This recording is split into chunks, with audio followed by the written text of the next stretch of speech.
අයිබෝවන් සුබ දවසක් සියලු දෙනාට.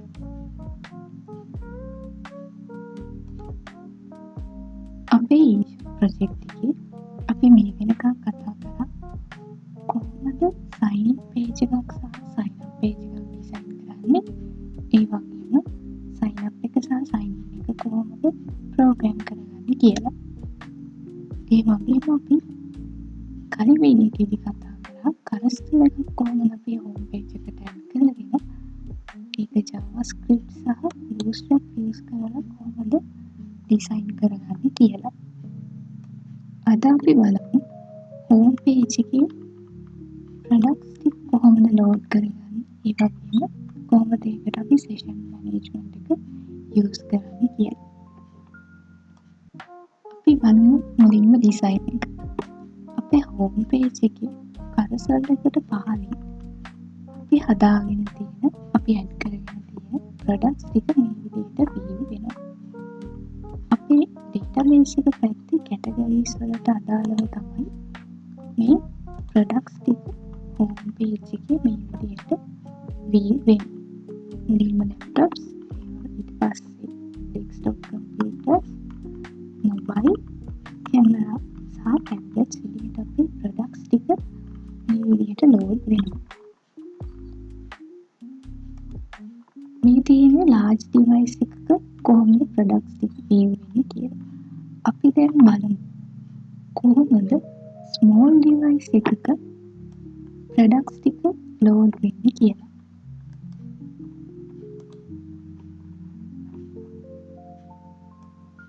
ඔයාලට මතක ඇති කලින් වීඩියෝ එකේදී අපි කතා කරා small device එකකදී කරසල් එක view වෙන්නේ නැහැ කියලා. අපි ඒකට D1 කියලා ක්ලාස් එකක් use කරලා කරසල් එක small device එකේදී view වෙන්නේ නැති විදිහට create කරගත්තා.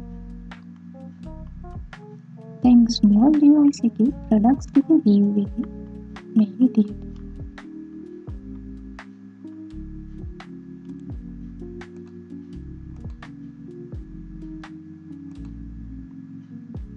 එක device වල size එක අනුව අපේ products ටික view වෙන ප්‍රමාණය වෙනස් වෙනවා.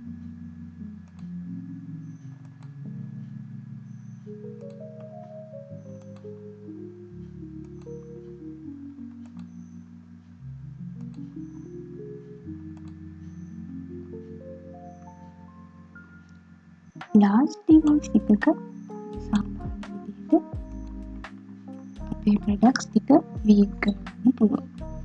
අපි දැන් බලමු කොහොමද මේ ටික create කරගෙන තියෙන්නේ කියලා. මුලින්ම අපිට පේනවා මෙතන sign in or register කියලා link එකක් තියෙනවා. අපි මේ ටික create කරගන්න session management use කරලා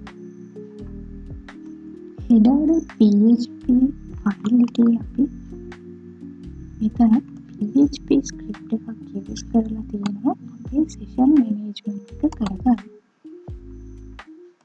මුලින්ම අපි session එකක් start කරගෙන තියෙනවා. ඒකට session start කියලා මේ විදිහට add කරගෙන තියෙනවා.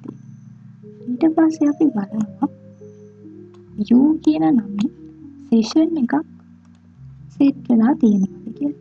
අපි ඒකට if condition එකක් use කරලා set කියලා අපි session එකක් set වෙලාද කියලා check කරගන්නවා. එහෙම session u කියන නමින් session එකක් create වෙලා තියෙනවා. ඒ u කියන session එකේ data ටික අපි $data කියලා variable එකක store කරගන්නවා. ඊට පස්සේ අපි span tag එකක් use කරලා hi කියලා කරගෙන user ගේ first name එක මෙතන echo කරගන්න. ඒ කියන්නේ u කියන නමින් තියෙන session එකේ first name එක තමයි අපි මෙතන echo කරගන්නේ. අපේ database එකේ first name කියන column එකට අදාළ details ටික තමයි මෙතන අපි අරගෙන තියෙන්නේ. log වුණ user ගේ first name එක අපි view කරගන්න. ඊට පස්සේ අපි තවත් span tag එකක් use කරලා තියෙනවා logout එකට. අපි sign out කියලා එතන use කරලා function එකක් create කරගන්නවා sign out කියලා. මේ විදිහට u කියන නමින් session එකක් create වෙලා නැත්තම් අපි else එකේදී කියනවා index.php එකට අපිව navigate කරන්න කියලා. අපි ඒකට anchor tag එකක් use කරලා තියෙනවා. content එක විදිහට අපි sign in or register කියලා තමයි use කරලා තියෙන්නේ. අපි දැන් බලමු මේක කොහොමද වැඩ කරන්නේ කියලා.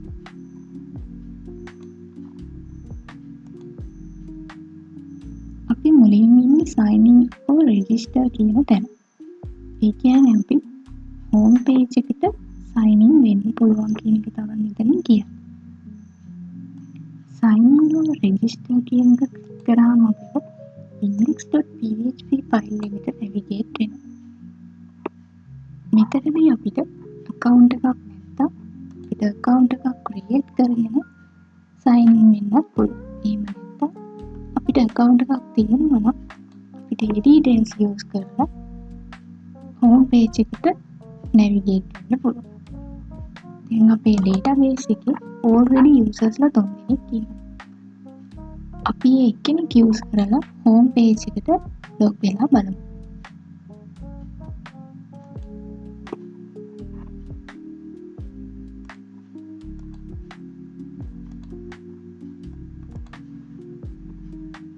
password database එකේම අරගෙන log වෙලා බලමු. එතකොට අපිට home page එකට මේ විදිහට navigate වෙනවා. මෙතනදී අපිට hi කියලා view වෙනවා. ඒ වගේම user first name එක සහ sign out button එකක් මෙතන create වෙලා තියෙනවා. අපි sign out button එක click කරාම alert එක view වෙනවා log out successfully කියලා. අපි okay කරාම නැවතත් අපිට sign in or register කියලා view වෙනවා. අපි නැවතත් log වෙලා බලමු.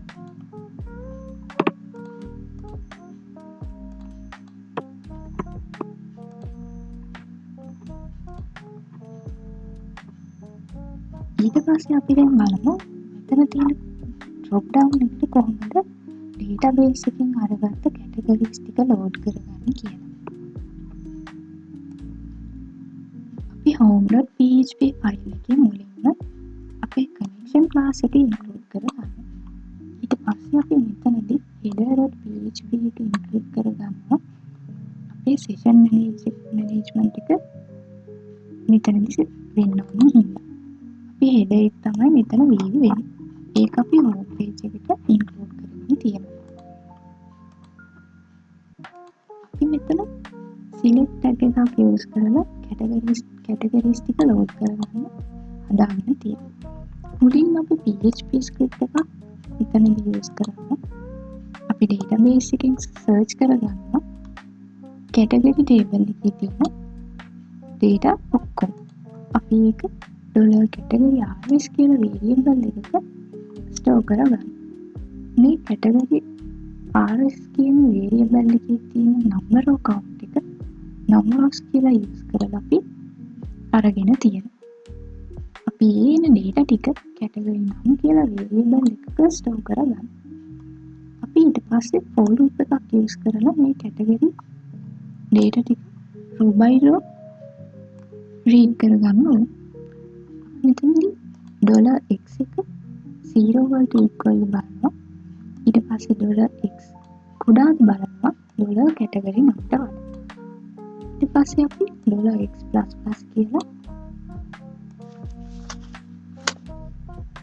$x ට එකක් එකතු කරනවා.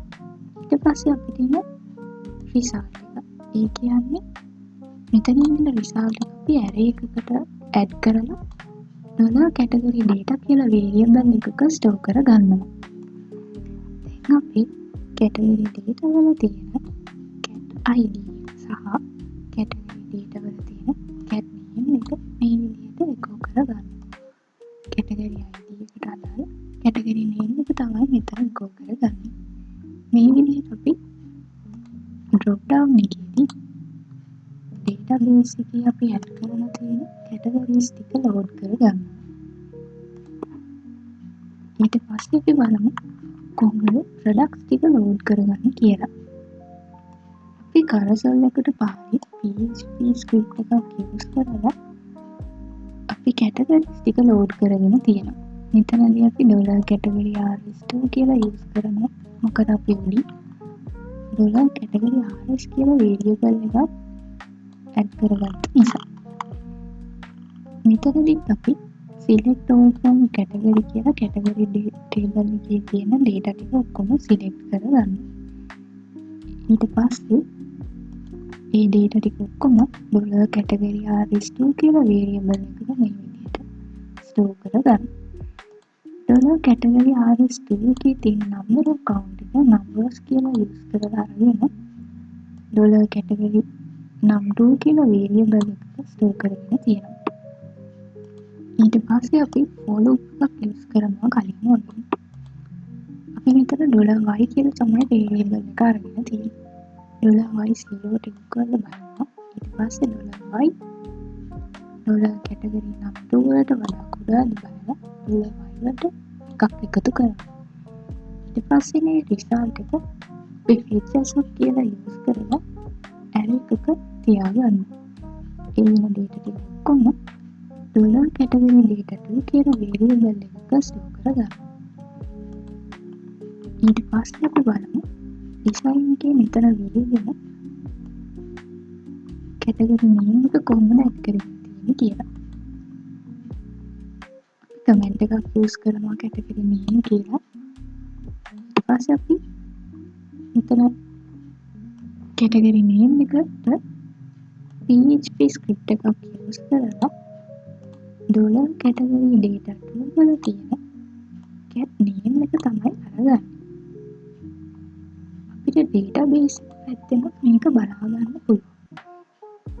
product table එකේ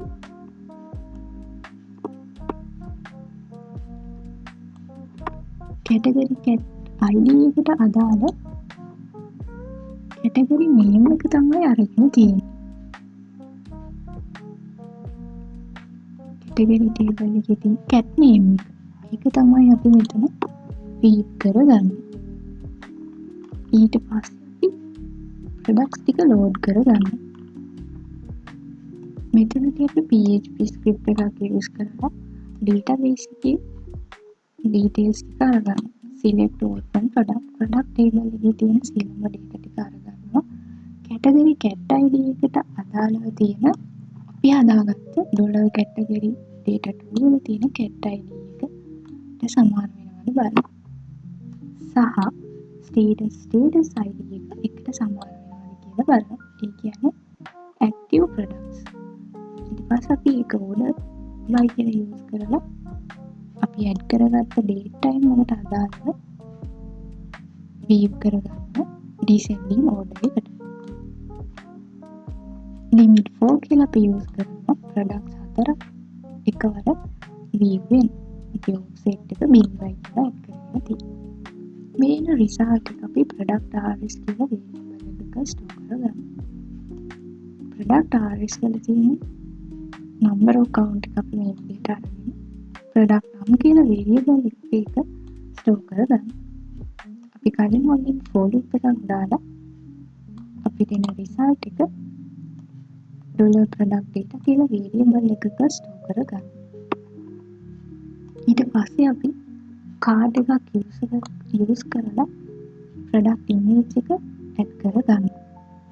මෙතනදී අපි database එකේ use කරලා තියෙන product img table එකේ product ID එකට අදාළ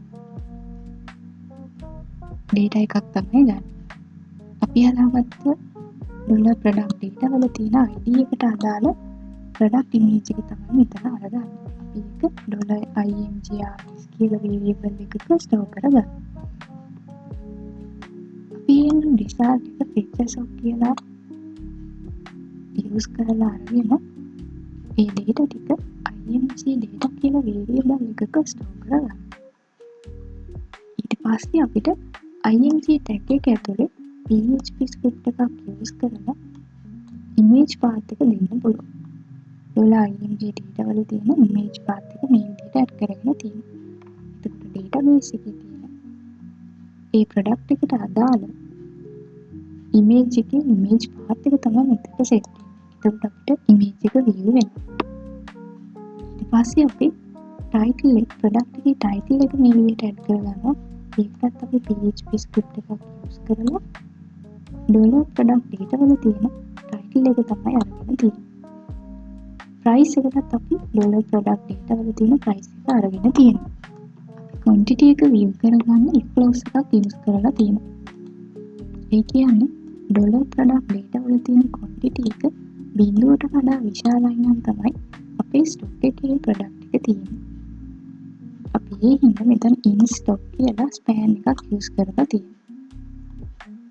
කොච්චර items ප්‍රමාණයක් තියෙනවද කියලා බලාගන්න. අපි ඒ කියන්නේ අපේ quantity එක ගන්න. PHP script එකක් යූස් කරලා තියෙනවා. ඩොලර් ප්‍රොඩක්ට් data වල තියෙන quantity එක අරගන්න කියලා. ඊට පස්සේ අපි anchor tag එකක් යූස් කරලා buy now කියලා බටන් එකක් ඇඩ් කරගෙන තියෙනවා. ඒ වගේම cart icon එකක් මේ විදිහට ඇඩ් කරගෙන තියෙනවා. අපි මෙතනදි බැලුවේ quantity එක බිඳුවට වඩා වැඩි නම් කියලා.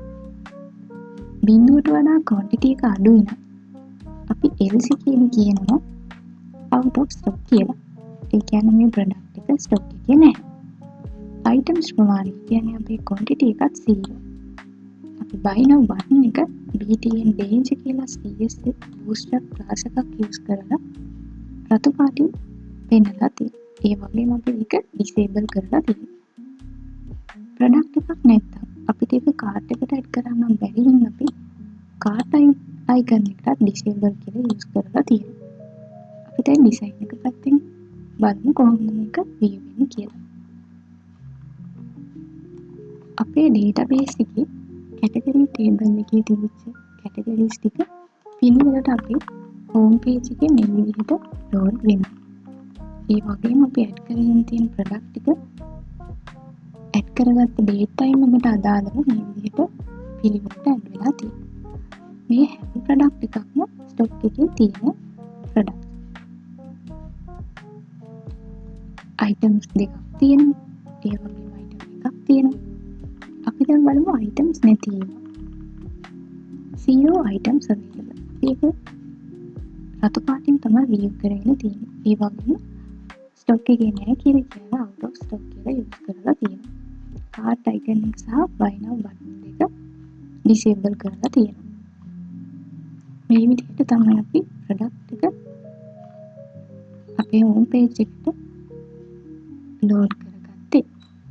ඉතින් ඊළඟ වීඩියෝ එකෙන් හමු වෙනකම් අදට සමු ගන්නවා. ස්තුතියි.